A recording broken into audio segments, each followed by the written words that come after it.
Alright, taxes on property. This is a video recording for those who missed the first part. So what are taxes on property? First of all, if you are acting for the buyer, you need to advise the buyer on buyer's stamp duty on the document itself. What else do you need to know? There's A.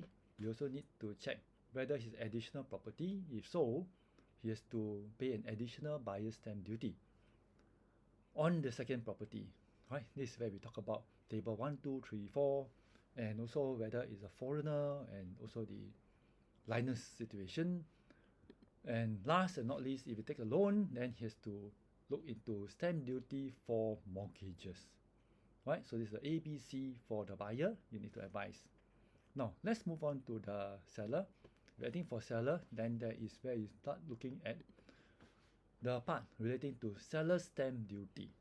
Right, so seller will need to pay seller's stamp duty if you're acting for the seller. What else do you need to do? These are the few things you need to get involved in. So let's see, where can I put my face? Somewhere here. Right, everywhere.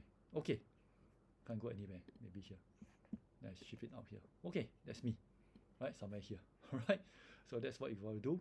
So A, B, C for buyer, then A and ABC also for the seller. Next, once you go into this issue, let's go down. Now, besides that, the seller will also have to look into something else. So that's what we probably see here. Seller stamp duty. Besides that, you also need to go and say, what do?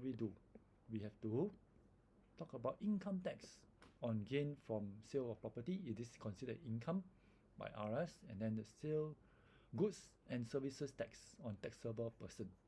So this is your seller part that you need to advise if B and C is relevant for you. Next, you have the property tax. So the moment a person becomes an owner of property, there's a property tax payable. So there are two types. One is progressive tax rate for residential property, owner occupied, lower. Second is unoccupied buildings or vacant land, then you also have property tax on it. Slightly different rates. So, and if you are renting out the property, there's a stamp duty on leases of property.